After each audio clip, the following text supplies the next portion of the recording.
Welcome to Big Daddy Storytime. We're reading Walt Disney's My Side of the Story from Peter Pan. Loser.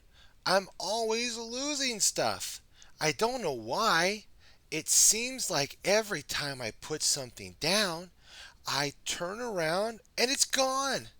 I've lost hats, socks, shoes. Oh man, once in a while we were playing hide and seek. I lost the Lost Boys for a whole week. Tink, that is, Tinker Bell. She's a fairy and my best friend. Says I'd lose my own shadow if it weren't attached to me. Well, believe it or not, that's exactly what happened. One night, I was sitting outside the Darlings nursery window in London, listening to Wendy's stories. I had flown there all the way from Neverland because Wendy tells the most exciting stories I've ever heard.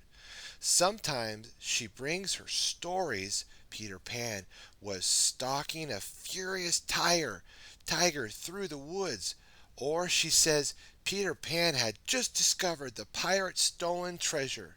Other times she might start with Peter Pan was the bravest, cleverest boy in Neverland. But no matter what, the story is about I'm always hooked from the beginning. On that particular night, Wendy was right in the middle of her story.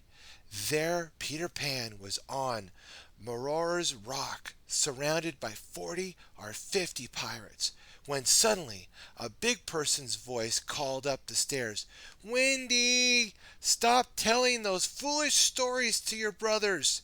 It's time for bed. Grown-ups, they're always spoiling the fun. As soon as Wendy heard that, she dropped her voice to a whisper. I had to hear what happened next, so I leaned farther inside the window and suddenly found myself face to face with a growling dog. It was Nana, a full-grown St. Bernard, who was also the children's nursemaid. Well, grown-up dogs are no better than grown-up people, in my opinion. So faster than you can say lickety-split, I was out the window. But I had just zipped into the air when I felt a tug on my foot.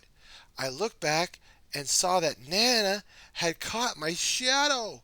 It wasn't my fault. My shadow is lazy and always lags behind. I tugged and Nana tugged, and suddenly my shadow came off with a snap. Serves that shadow right, I thought. I decided to leave it behind, just to teach it a lesson.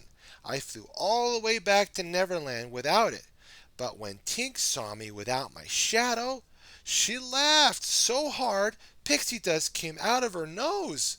The Lost Boys laughed at me too, and that really got me steamed.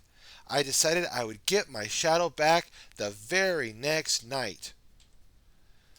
What have we learned today, my friends? We learned from Peter Pan that sometimes bad things can happen, like losing your shadow. However, Peter was determined to get his shadow back. Let's see how he does that. Be happy, my friends. Be sure to like, favorite, and subscribe. Let's stay tuned for more Big Daddy Storytime. God bless.